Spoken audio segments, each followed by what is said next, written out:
Bismillahirrahmanirrahim. Kepada Pak Presiden, sampaikan doa ini. Mungkin dia sudah dengar, tapi sampaikan ini. Alhamdulillah, saya khawatir aja kemarin ya, kita demo-demo luar biasa. Bagus, aspirasi disampaikan oke, tapi ketika tidak anarkis, waduh, kita zikir gak berhenti Bapak Ibu. Kita doa, kita berminta, ya Allah jangan sampai negeri ini gaduh. Jangan sampai terjadi perang saudara. Hanya itu doa kita. Kita berdoa, ya Allah kuatkan negeri ini. Karena kalau kita negeri nggak aman, Bapak nggak bisa pengajian hari ini, malam ini. Betul? Orang di Gaza bisa pengajian? Sudan? Nigeria? Nggak bisa. Mereka udah nggak sanggup. Lagi duduk, bukan petasan, Pak. Bom. Ya. Nikmat ini tidak disyukuri banyak orang yang katanya berjuang atas nama Islam. Tunggu saja masanya nanti. Ya. Kau masih bisa buat pengajian, masih bisa bikin maulid, masih bisa tutup jalan untuk bikin pengajian-pengajian. Masih mengatakan negeri ini tidak aman. Kalau negara zalim dari zaman Muawiyah sampai hari ini tidak ada raja yang tidak zalim kecuali Umar bin Abdul Aziz. Tapi dia setiap hari merasa dirinya zalim, maka sholatnya setiap hari 150 rakaat. Enggak ada yang enggak zalim. Semuanya, Muawiyah itu zalim kepada Ahlul Bait. Anaknya membunuh cucu Rasulullah SAW. Enggak ada sampai hari ini.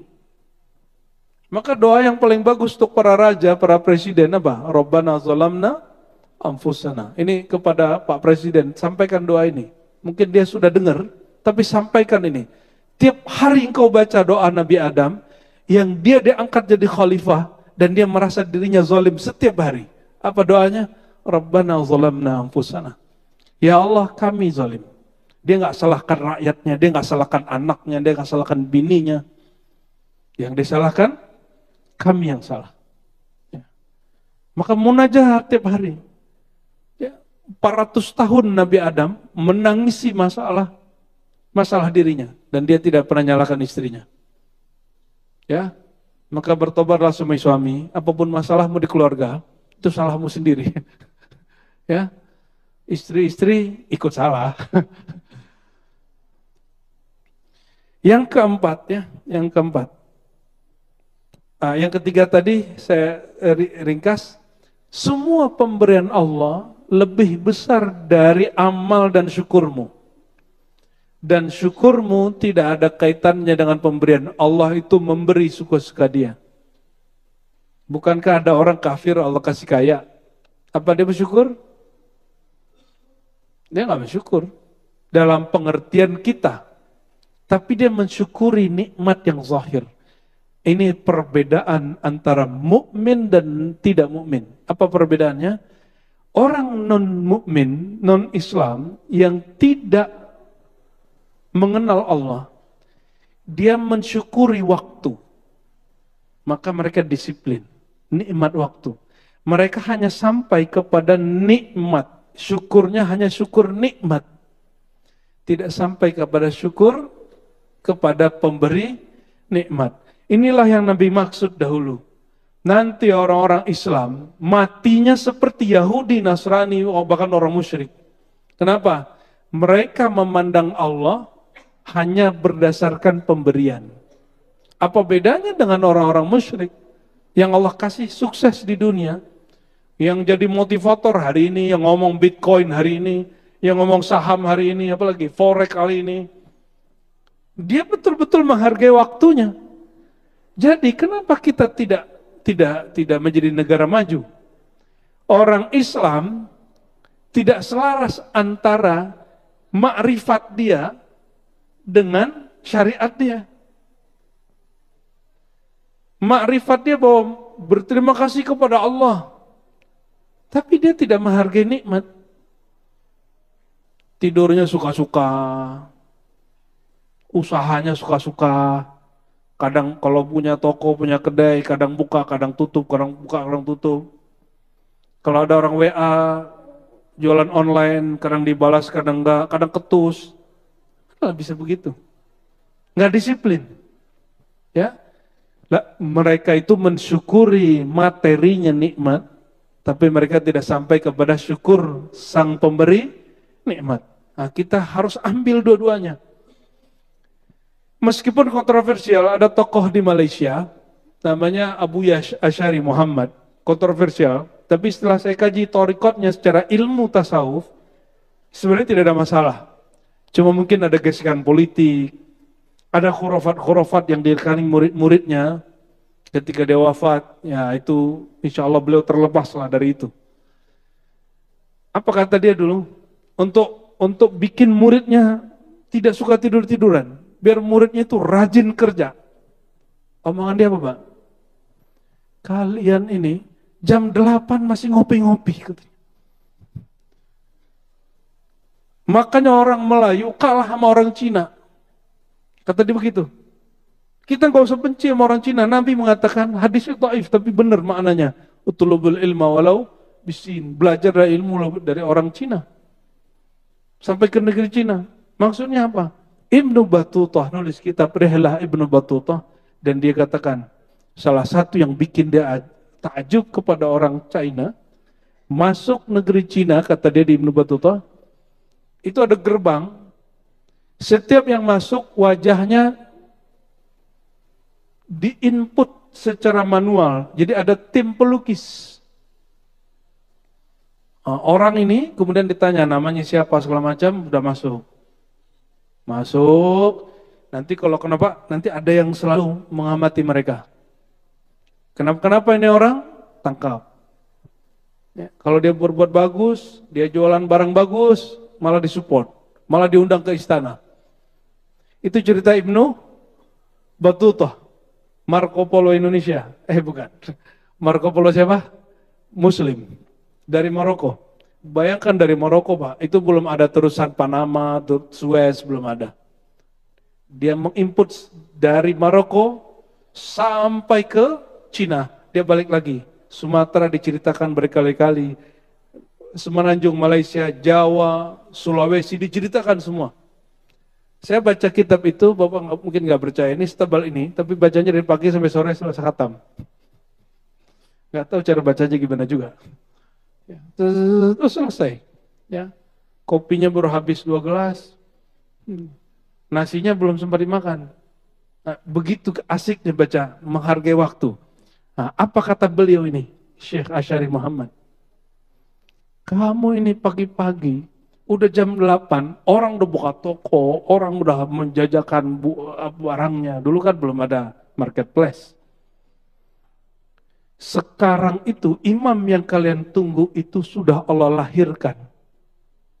Kalian masih berpangku tangan. Pantaskan dirimu menjadi tentara-tentaranya. Jadi kalau dia sudah muncul, kalian tinggal gabung dengan mereka. Gimana caranya? Jangan tunggu apa yang yang Islam buat untukmu. Lakukanlah apa yang kamu sudah buat untuk Islam. Jangan nunggu guru kita udah ngasih apa. Lakukan apa yang sudah kita buat untuk pergerakan guru kita. Tentunya guru-guru yang jalannya fi sabilillah, yang bukan kemudian menggerakkan orang untuk dirinya, bukan, tapi untuk Allah Subhanahu wa taala. Yang keempat, ini baru yang keempat, sudah jam 7 ya. Yang keempatnya ketinggalan tadi. Ya. Alla yastaqillal abdu qadaya wa yastaqsir takalifuh. Tidak meremehkan ketetapan Allah, hukum-hukum Allah, dan tidak merasa hukumnya menjadi beban. Nah, ini yang sering saya tanya ke ibu-ibu. Ibu-ibu ini nyuciin baju anaknya seneng nggak? Seneng. Nyuciin baju suami? Buatin kopi suami? Kalau buatin kopi suami orang? Kenapa? Karena tidak cinta. Nggak cinta. Kenapa keberatan ke suami orang? Karena nggak cinta. Maka indikator orang cinta, dia berbuat untuk yang dicintainya dan dia tidak keberatan. Ya, sudah begitu belum? Sudah. Suami-suami, halo. Berangkat pagi, pulang sore, bahkan pulang pagi, pulangnya seminggu lagi. Ada yang begitu kan? Ada yang begitu. Antum keberatan nggak? Untuk siapa itu? Untuk anak, betul nggak? Ya, bapak yang apa? Bluebit, bapak ngeluh nggak kalau ada macet? Ngeluh. Tapi bapak tahan kenapa? Cinta kepada anak. Itu yang disebut al-jihad fisabilillah itu. Jihad fisabilillah itu dia tahan dengan semua kesusahan di jalan Allah. Kita ini baru jihad untuk cinta kita kepada makhluk, kita belum betul-betul jihad untuk cinta kita kepada Allah. Ini contoh nih, pengen ngaji sama Buya, gak ya bener ente ya. Tapi maaf, saya tinggalnya di Ciputat. Orang ke Sunda Kelapa, cuma Ciputat doang, ngeluhnya nggak tanggung-tanggung. Ada yang begitu? Iya, orang dari Bandung aja datang ke sini kok. Katanya cinta. Katanya cinta. Cinta apaan itu? Itu nggak cinta. Kita ingin cinta, tapi baru di lisan. Tapi lumayan status. Ya. Lumayan lah itu. Semoga itu awal yang baik.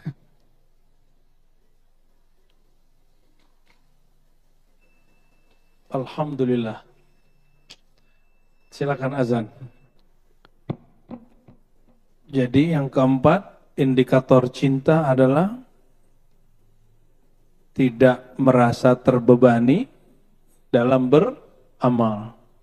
Tidak kemudian meremehkan hukum-hukum Allah. Ya. Adapun yang disebut ikhtilaf al-fiqhiyah, yang ulama berselisih faham, itu belum tentu masuk kepada hukum Allah yang qat'i. Jangan terlalu keras. Hal-hal yang sifatnya khilafiyah, yang diperselisihkan ulama, kita jangan kemudian menambah perselisihannya. Ya. Kalau ulama berselisih berarti boleh kita memilih salah satunya.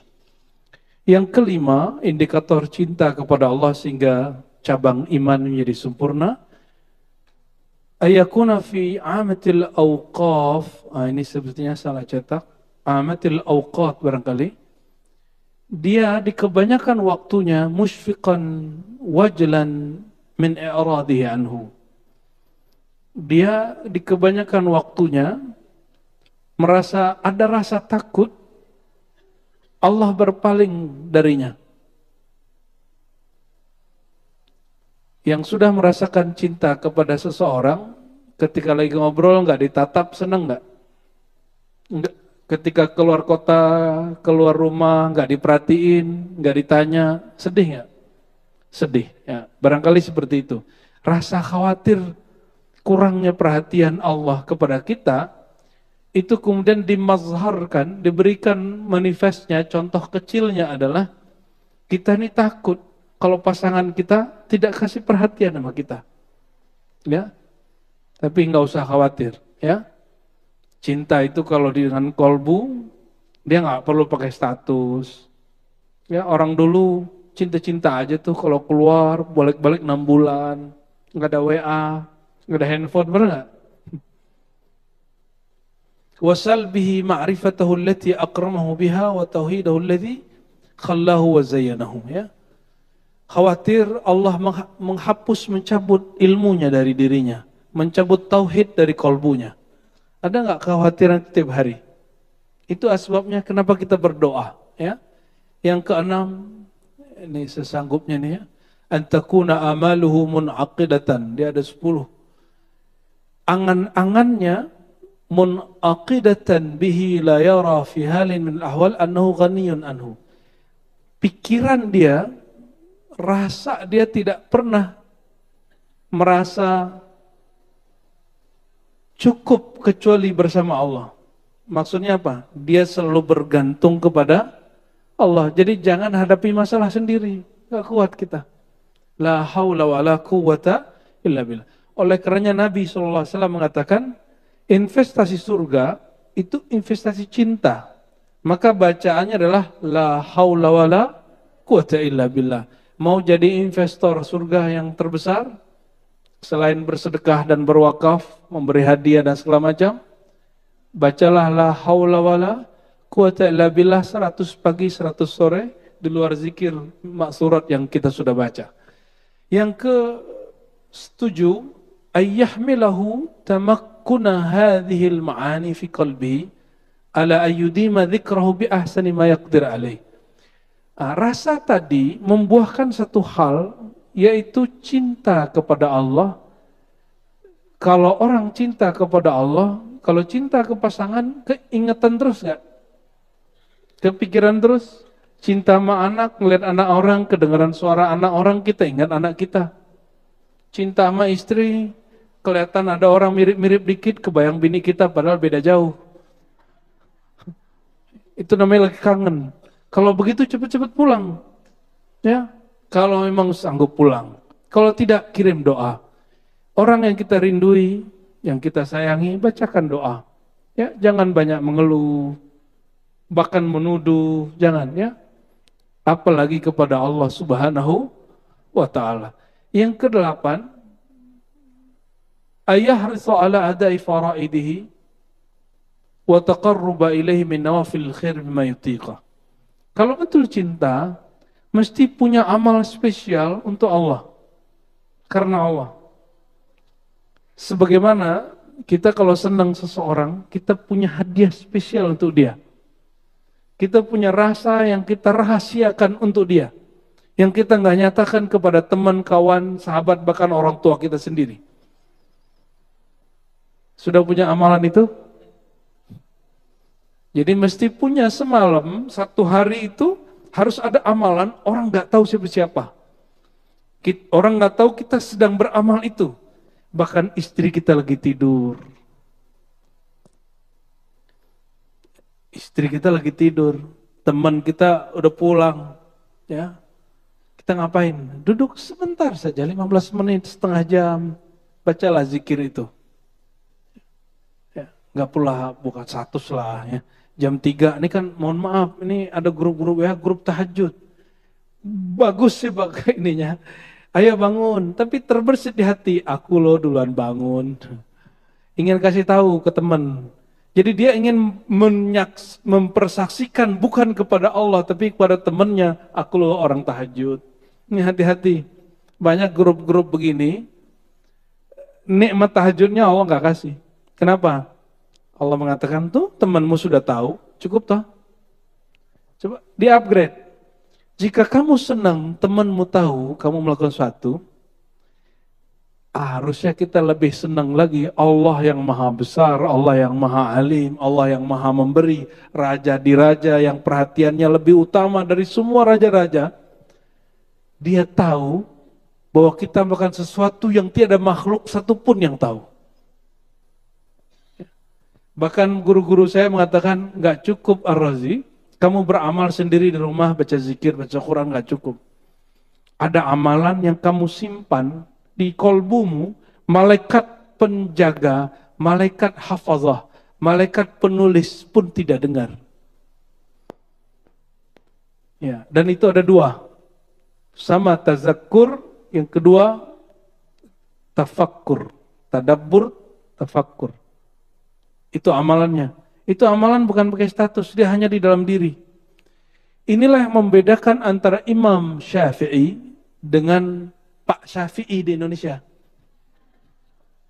Imam Syafi'i umurnya tidak panjang, hanya 54 tahun. Pak Syafi'i di Indonesia mungkin umurnya sudah 60, 70. Tapi Imam Syafi'i mungkin dia sholat semalam itu hanya 3 rakaat tahajudnya. Tapi dia dari Ba'da Isya sampai dia selesai witir, satu ayat dia ulang, muncul satu makna. Satu ayat dia ulang, 70 dia ulang, maknanya bertambah. Dan dia menghasilkan 40 hukum, 70 hukum semalam. Perbedaannya. Kalau kita gimana?